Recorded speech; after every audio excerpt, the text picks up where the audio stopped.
So our guest tonight is Signe Darpinian. She's a licensed marriage family therapist who specializes in eating disorders. Signe has an outpatient center in the Central Valley as well as a practice here in the East Bay. Her new book, Knockout Dieting, is hot off the press, and she's here tonight to talk to us about food and body image during the holidays. Welcome. Thank you, Lauren. It's Steph? It's so timely. People It's so eating, timely. It's worrying on about everybody's eating. mind. Yeah. It's not just on my mind now, because it's on my mind all the time now, and it used to not be, but as I get older, it's just so much harder. First of all, 2 kids, work, the whole thing.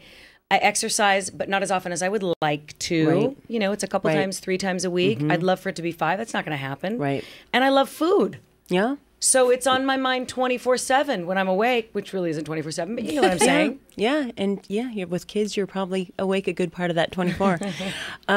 Yes. So you're bringing up really good points. The working out piece is an interesting one. I mean, with kids, we don't have time to work out 5 days a week. No. So I like the idea of joyful movement. Few times, you're good to go. Yeah. And then you're right. I mean, of course, the holidays, it's for all of us, it's a little more illuminated than usual. Our food preoccupation and body image. We've got a lot of big events. And we want to look good. We always like to look good for events. And then, of course, there's all kinds of really fun food, which is beckoning. And so we kind of overly respond to it. So what are some things that people over the years try and try and try again, but consistently fail at? And then maybe you've got some solutions for that.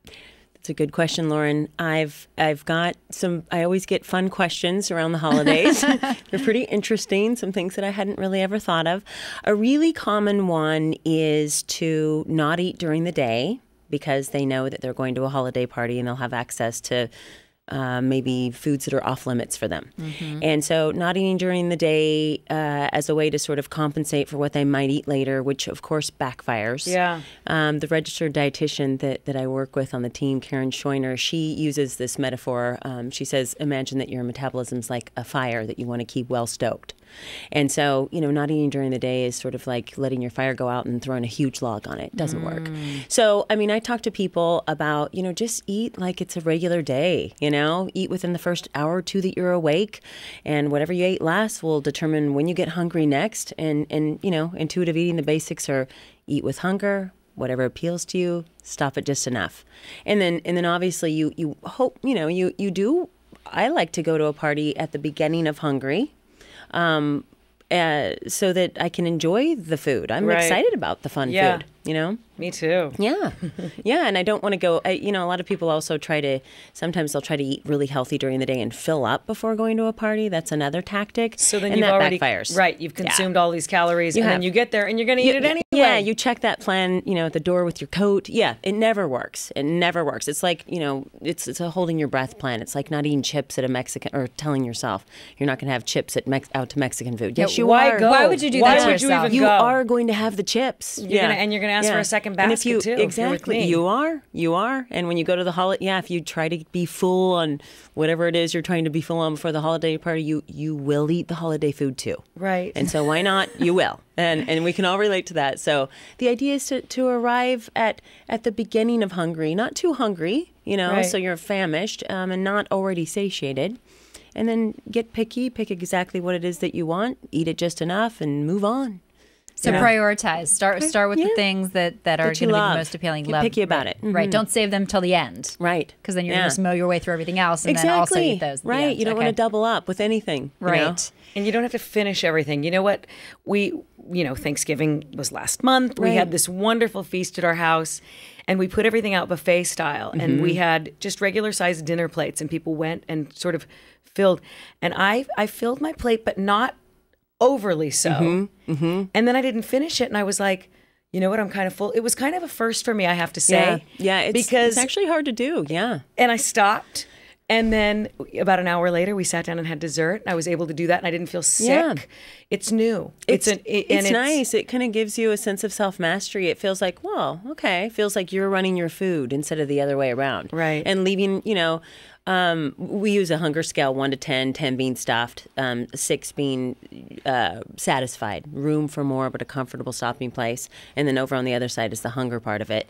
But it sounds like you stopped with room for more. I was probably at about a 7.5. Yeah, but that's great. Ending at a 7.5 after Thanksgiving is big success. Versus and then my room for previous pie? 12s. Oh yeah, no, Right, no, right. that's your new full. That's your Okay. new stuffed. That's a good. Yeah, no, that's- it's great. I like that. And it's weird it would be weird to eat till a 6 after Thanksgiving. That's not normal. No. You know, so it's nice to not eat to a 10, but it's just not normal to stop at a 6 after Thanksgiving. You don't want to deprive yourself. No. It seems like so much around eating and dieting and depriving yourself is all around kind of the negative aspect of things. And I know that one of the tenets of your practice is trying to see the positive side of things, or how to frame up the way that you eat in a more positive light. Can you speak to that a bit? I can. Yeah. So with food, okay, so let's say that you made a mistake with your food.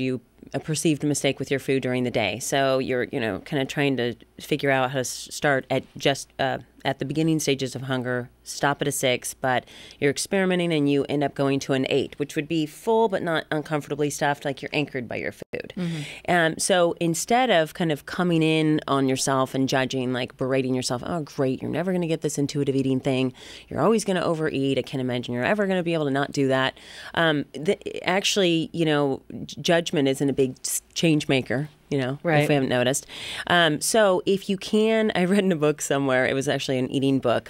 Somebody said, if you could get all Columbo, so cultivate curiosity, like, interesting. Like I wonder detective. why am I at an 8? Yeah, what happened there? Kind of think back and like, oh, I know. And then just, every meal is a new opportunity Right. to get a little, to kind of fine tune the 3 to 6 in it.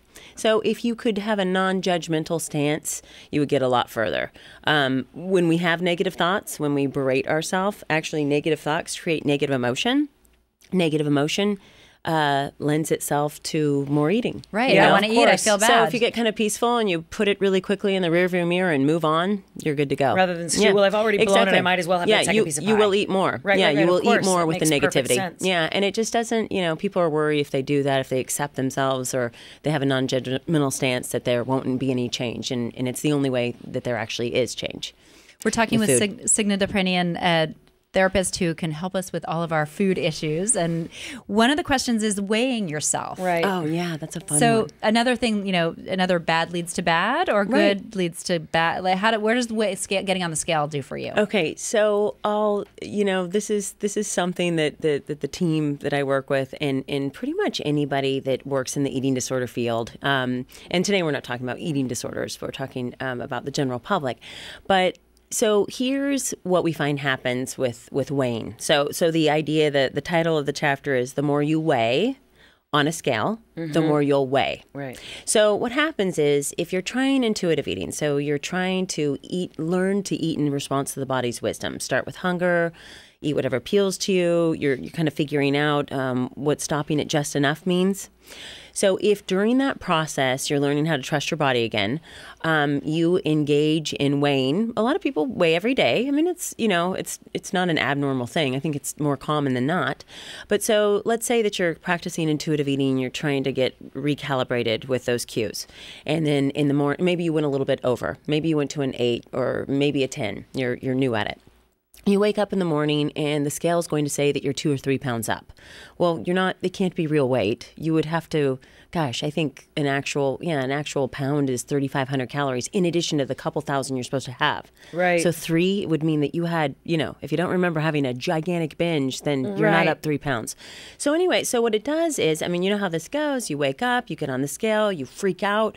And so now your head is involved. So now you're making the decision. Now you want to be restrictive. Oh my gosh, I can't believe I'm up. I'm just going to do the holding my breath thing again. And it just backfires. It just keeps you in the cycle. So then it makes you restrict. And then anytime you deprive, you're going to devour and it's no good. I don't have a scale in my house because it would make me crazy. It's crazy making. If my pants hurt, I probably need to lay off a little bit. We know what's going on with our body. Right. We know how our clothes fit. We don't need the scale. Right. So Karen, the RD, and I, and neither one of us even we don't even look at the number at the doctor's office. Even I mean, I think they kind of think that's weird, but I'd just rather not go there. It's so peaceful not weighing. It's good not knowing. It's really nice not knowing. So it's more of a feeling. I'm with you on that. Absolutely.